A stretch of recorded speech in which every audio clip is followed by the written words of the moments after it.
హైదరాబాద్ లో కన్సల్టేషన్ మరియు 3500 రూపాయల colour Doppler test Avis hospitals లో ఉచితంగా పొందండి.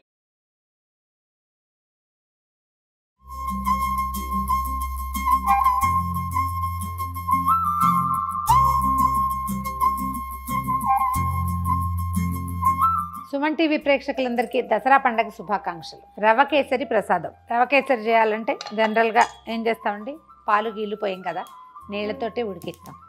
అయితే రవ్వ కేసరికి ఒక గ్లాసు రవ్వకి కనీసం 4.5 గ్లాసులు నీళ్ళు పోస్తే ఎక్కువ అవుతుంది, డబల్ త్రిబుల్ అవుతుంది, చూడ్డానికి బాగుంటుంది, బాగా మృదువుగా కూడా వస్తుంది. 2-3 పోస్తే కొంచెం గట్టిగా టంగ్గా అవుతుంది కదా. ప్రసాదం మొదట చేసినప్పుడు కొంచెం మనకి లూజ్గా కనపడుతుంది. చల్లారే కొందికి చక్కగా స్పూన్తో తీస్తే చక్కగా బాగా వస్తుంది అనమాట. ముక్కలు చెక్కలుగా కాకుండా మృదువుగా వస్తుంది. కొంచెం నెయ్యి వేసి మొదట మన జీడిపప్పులు, కిస్మిస్లు, తర్వాత కాసిన బాదం పప్పులు ముక్కలు చేసాం, అవి వేయించేసుకుందాము. రవ్వ బాగా వేయించి తర్వాత నీళ్ళు పోసుకోవాలి. అయితే మనకు ఏం చేయాలంటే, మనం ఎంత రవ్వ చేయదలుచుకున్నామో దానికి ఒక 4.5 గ్లాసుల వేడి నీళ్ళు పక్కన సిద్ధంగా ఉంచుకుంటే రవ్వ కేసరి స్పీడ్గా అవుతుంది, ఎక్కువ టైం పట్టదు, ఆ ఉండలు గచ్చకాయలు కాకుండా చక్కగా వస్తుంది. స్టవ్ సిమ్లో పెట్టి వేడి నీళ్ళు పెట్టేద్దాం. కిస్మిస్లు, తర్వాత జీడిపప్పు, ఆ తర్వాత బాదం పప్పు ముక్కలు సన్నటి చీలికలు చేశాను, వీటిని వేయించేద్దాం.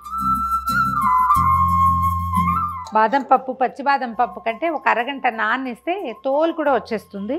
నేను కొంచెం అప్పటికప్పుడు కట్ చేసేసరికల్లా మనకి బాదం పప్పు ఎక్కువ కనిపిస్తుంది కదా. వేగిన పప్పులు తీసేద్దాము. కాస్త పప్పులు నలకలు ఉన్నాయి, ఏం పర్వాలేదండి, హల్వాలో కలిసిపోతాయి. ఇంకా కొంచెం నెయ్యి వేద్దాము. ఇక మళ్ళీ వేయమన్నమాట. కప్పు కాకపోయినా కనీసం అరకప్పు అయినా నెయ్యి వేస్తేనే బాగుంటుందండి. ఈ రవ్వని ఇందులో పోసేద్దాం. నేను ఇంకో పని ఏం చేశానంటే, ఈ రవ్వ కేసర్లు వేసుకోవడానికి కుంకుమ పువ్వుని పాలల్లో వేసి పెట్టాను. ఎంత ఎక్కువసేపు నానితే రంగు అంత బాగా వస్తుంది, రుచి కూడా బాగుంటుంది. ఆ నీళ్లు కాగే లోపల రవ్వని కమ్మని వాసన వచ్చేదాకా దోరగా మీడియం ఫ్లేమ్లో, సిమ్లో కూడా కొంచెం తక్కువ మంటుంటే బాగుంటుంది.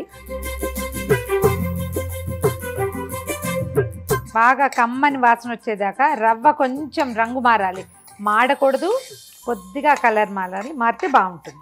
ఇప్పుడు ఏం చేద్దాం అంటే, పక్కన స్టవ్ మీద పెట్టుకున్నాం కదా వేడి నీళ్ళు, జాగ్రత్త ఇవి మీద పడుతుంది.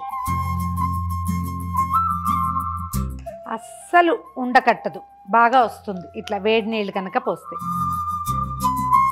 కాస్త పెద్ద గరిటె తీసుకోండి. నాకేమిటో ఇలా చిన్న గరిటెతోటి చేసే అలవాటు, అందుకని ఇది తీసుకున్నాను. కొద్దిగా కలుపుతూ ఉడకనివ్వండి. మనం పోసిన నీళ్ళని మొత్తాన్ని ఈ రవ్వ పీల్చేసింది చూడండి, దగ్గరకు వచ్చేసింది కదా. కదిపి చూసినప్పుడు బుడగలు రావటం తగ్గింది అంటే ఇక ఉడకటం మానేస్తుంది, మనం వేసిన నేతిని వదిలేయటానికి సిద్ధపడుతోంది. చూడండి ఇలా వస్తుంది కదా, అడగండి, తెరలుగా కనిపిస్తుంది. ఇలాంటప్పుడు ఏం చేయాలంటే, కోల్చి పెట్టుకున్న పంచదార ఒక గ్లాసుకి 1.5 పడుతుందండి. అంత మాత్రం వేయకపోతే రవ్వ కేసరి రుచిగా రాదు. 1కి 1.5 పంచదార కొంచెం ముదురు రంగులో ఉంది. బ్రౌన్ రైస్ లాంటివి ఏవైనా, పామ్ షుగర్స్ లాంటివి ఏవైనా హెల్తీగా కూడా వేసుకోవచ్చు. పంచదార వేసాక ఒకసారి మొత్తం కలపండి. ఇంకా పెద్దగా పైన నెయ్యి వేయక్కర్లా, మనం ముందే వేయించేటప్పుడు వేసాం కదా, ఎక్కువ అక్కర్లేదు. కొంచెం అవసరాన్ని బట్టి ఒక్కొక్క స్పూను, 1/2 స్పూన్ అలా వేసుకోవచ్చు. ఏమైనా అడుగంటుతుంది అని అనుమానం వస్తే వేద్దాము, లేకపోతే అక్కర్లేదు.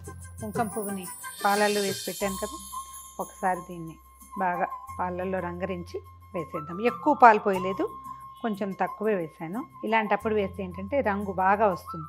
ఫుడ్ కలర్ ఏమీ వేయలేదండి, పొట్టిగా కుంకుమ పువ్వే. ఒకవేళ మీకు చాయిస్ ఉంటే ఫుడ్ కలర్, ఆరెంజ్ కలర్ది ఏదైనా నీళ్లు పోసినప్పుడు కనుక వేసేస్తే రంగు ఈవెన్గా వస్తుంది.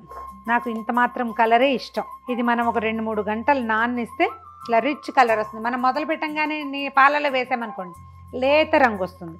కొంచెం సమయం ఎక్కువ తీసుకుంటే కలర్ రిచ్గా వస్తుంది అన్నమాట.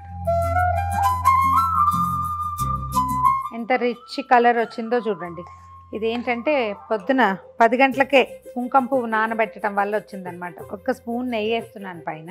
పంచదార పాకం వచ్చేసింది మన కింద చూడండి. ఇందాక ఎట్లా మనం నీళ్ళు పోసి నీళ్ళతో ఉడికినప్పుడు ఎట్లా వచ్చిందో సేమ్ అదే మెథడ్. మనం దీన్ని తీస్తుంటే అడుగున అది తెర వదులుతుందా లేదా అనేది చూడాలి. చూస్తే తీసేస్తే సరిపోతుంది. ఇంకా ఇది కాసేపే మనకి ఇలాంటి కన్సిస్టెన్సీలో ఇలా ఏమంటారు వేసినప్పుడు ఇలా ముక్కగా తెగి పడుతుంటే ఇది కరెక్ట్ కన్సిస్టెన్సీ. ఈ సమయంలో తీసేసేయచ్చు. ఇప్పుడు ఏం చేద్దామంటే అడుగు అంటుతుందేమో ఒకసారి చూసుకోండి. మాడదు కానీ అడుగును కొంచెం పట్టుకుంటుంది. దాన్ని కదిపేసేయాలి ఎప్పటికప్పుడు. అప్పుడు మొత్తం హల్వాలో కలిసిపోతుంది. కేసర్లో ఏలక పొడి వేద్దాము. పంచదార వేసి గ్రైండ్ చేసి పెట్టాం దీన్ని, అందుకని తెల్లగా కనపడుతుంది. మీకు ఒకవేళ చాయిస్ ఉంటే మన వెనిలా ఎసెన్స్ కూడా వేసుకోవచ్చండి. లేదా ఈ పైనాపిల్ ఫ్రూట్ ఎసెన్స్లు దొరుకుతాయి, పైనాపిల్ ఎసెన్స్ అలాంటివి వేసినా కూడా నైవేద్యానికి ఏం తప్పలేదు, వేయచ్చు, పర్వాలా. గుమగుమలాడేలాగా చేయటమే కదా మన ఉద్దేశం. ఇందాక వేయించి పెట్టుకున్న బాదం పప్పు, జీడిపప్పు, తర్వాత కిస్మిస్లని ఇందులో వేసేద్దాం. స్టవ్ ఆపేసేయచ్చు. మనం ఇది తీస్తుంటే అది తేలిగ్గా సర్దుకోవాలన్నమాట. ఈ కన్సిస్టెన్సీలో దించేసేయచ్చు. ఏదైనా ఒక బౌల్లో కొంచెం నెయ్యి వేసి అందులో ఇది వేస్తే అడుగు అంటుకోకుండా ఉంటుంది. ఈ గిన్నె వేడి వల్ల ఇది అడుగు అంటుకోకుండా అవుతుంది అన్నమాట.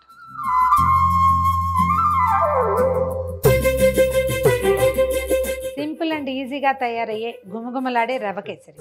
మరొకసారి సుమన్ టీవీ ప్రేక్షకులందరికీ దసరా పండుగ శుభాకాంక్షలు.